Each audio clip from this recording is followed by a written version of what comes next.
People often say that if you are constipated, you should eat a lot of fruits and vegetables. However, in reality, most of them do not make much of a difference. Even so, there are certain fruits and vegetables that clearly do have an effect.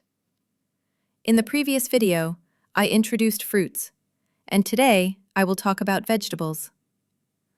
Among vegetables, lettuce, spinach, garlic chives, pea shoots, Chinese cabbage, hyacinth beans, bracken fern, Chinese mustard greens, and beet greens are particularly effective for relieving constipation.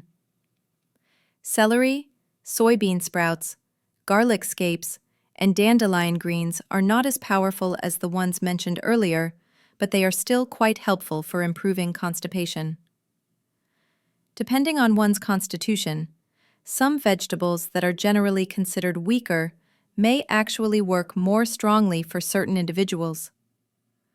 According to official nutrient databases, the total dietary fiber content per 100 grams is reported as follows: lettuce, 1 gram, spinach, 2.2 grams, mustard greens, 3.2 grams, dandelion greens, 3.5 grams, beet greens, 2.8 grams, celery, 1.6 grams, soybean sprouts, 1.9 grams, Chinese chives, 2.7 to 3.0 grams, and bracken fern, 3.7 grams. For pea shoots, hyacinth beans, Chinese mustard greens, and garlic scapes, fiber data have not yet been confirmed in the official databases. The types of dietary fiber and the amounts of other components that promote bowel movements have not yet been fully identified.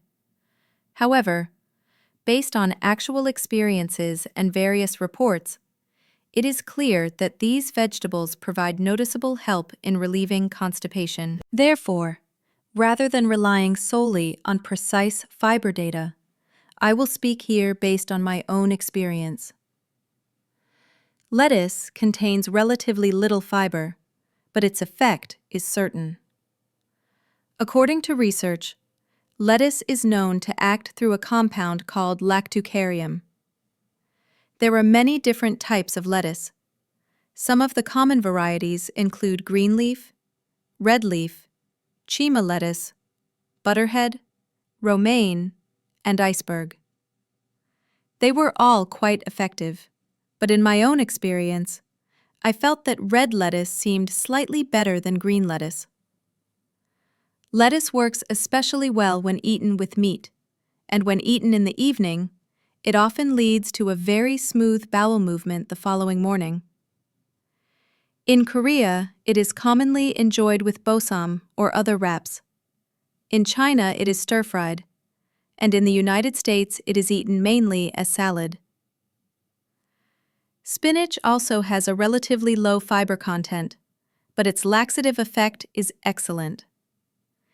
Even a normal serving size is enough to stimulate the intestines naturally, leading to smooth evacuation the next day. In Korea, it is usually blanched and seasoned as a side dish, while in China, it is more often stir-fried. Chinese chives come in both green and yellow varieties.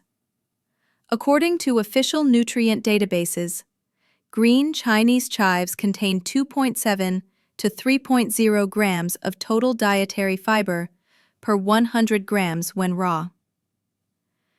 Insoluble fiber makes up the majority, but soluble fiber accounts for 20 to 30%. Eating a typical serving of 150 grams, whether stir-fried or seasoned, brings very clear results.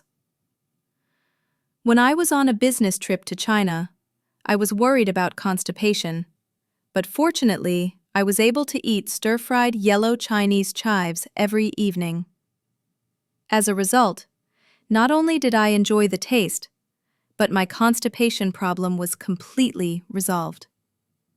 In contrast, the Korean style of eating a small amount of raw Chinese chives, lightly seasoned with soy sauce, was too little in quantity, so the effect was weak. Pea shoots come in both small and large varieties. In my experience, both were effective, but the larger ones were much more powerful. When lightly stir-fried with seasonings you enjoy, they also taste very good.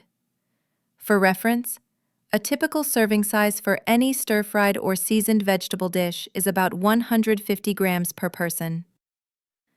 The main principles of how food improves constipation were already explained in Part 2, so please refer to that video for more in-depth details.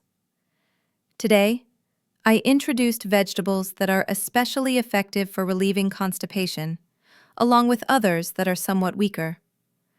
I have personally tested almost every vegetable available in the market, so I am familiar with the effects of most of them. However, there is no need to mention those that are too weak to be significant, so they have been omitted in this video. Thank you very much for watching until the end.